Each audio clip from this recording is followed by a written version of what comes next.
Loaded leverage throwing patterns tend to be left out of modern gym training, but they are absolutely a basic human athletic skill and you should be really good at them.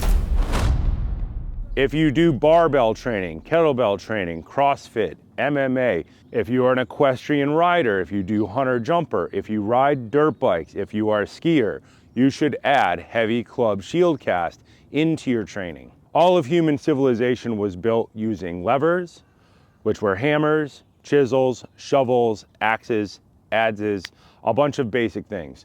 In the modern world, we don't use those things very much, and we go to the gym to try to make up for work we used to do just to stay alive. People used to work generally from sunup to sundown, and they used levers for a lot of that time in order to make their lives survivable. Now we go to the gym and we sit in machines and we push heavy weights in straight lines, which is an excellent thing. It has changed the way that the human body works. It's changed everything about the way that the human body can look. But when that idea started, a lot of the people still lived in the country and still did physical work. So when you think about football players or hockey players, usually the best ones came from the farm. And as we've gotten more urban, we've lost a lot of those basic human movement patterns that we used to just get from doing work. We should put all those movement patterns back. The most important one that we should add to gym training is the two-handed heavy club or mace shield cast. This exercise is really hard on almost everybody. We want to get really good at standing up and we want to go up in weight. That means we have to improve the movement of our shoulders, of our spine, and of our hips. We have different drills for each of them and drills that combine the mobility and position in all of them. This drill is in the advanced version of these breakdown drills. Other versions, half kneeling back position swing, half kneeling shield cast, single arm and double arm, full kneeling shield cast, full kneeling back position swing, then getting down into seated shield cast with two sit bones down, then getting into shin box without a transition, just holding. This exercise is in a weird position for most people. This is a shin box position, which for most people is a hip mobility warm-up. We're adding a shield cast to a hip mobility drill. By changing our base of support, we change the way the muscles in our core work. Every time our hips change position, everything changes position. Two sits bones flat on the ground. We're going to take one knee towards the inside, one knee towards the outside. We tend to call this lead leg. We tend to call this trailing leg.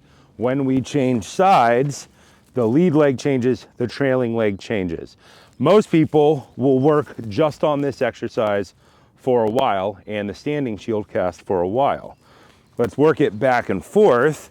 Knee equal with toe, leg inside 90 degrees, ankle flat on the ground. When you transition, this distance stays the same.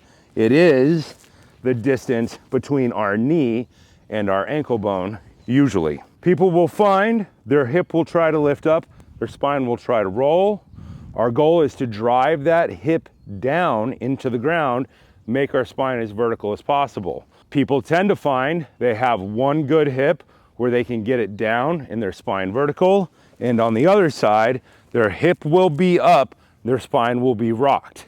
The goal is to get our hip down on both sides. We're gonna add the shield cast to this exercise. You will eventually do it with both hands high. Let's start with one hand, palm towards the sky.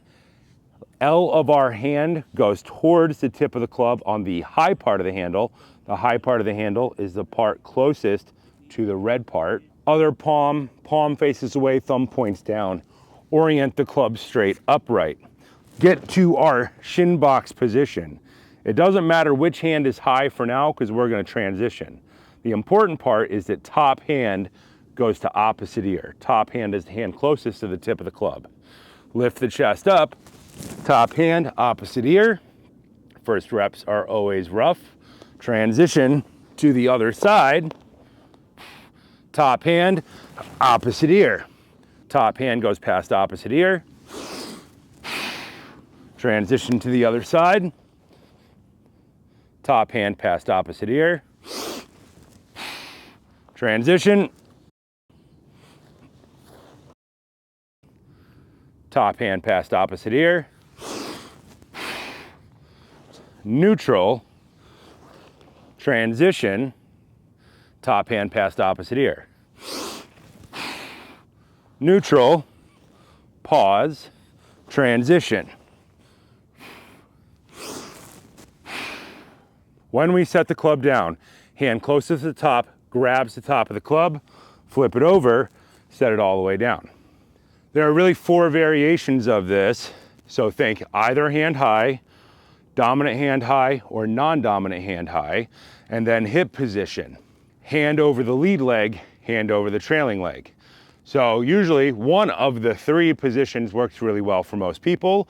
Let's set up for the other side. Last time it was this hand, now it will be this hand. Palm faces the sky, L of the hand into the club. Opposite palm, thumb down, orient upright. Base of support. Drive the hip down, try to make the spine vertical. Top hand goes past opposite ear for whichever hand is the hand closest to the tip of the club. Shield cast. Come to neutral, rotate across. Top hand goes past opposite ear.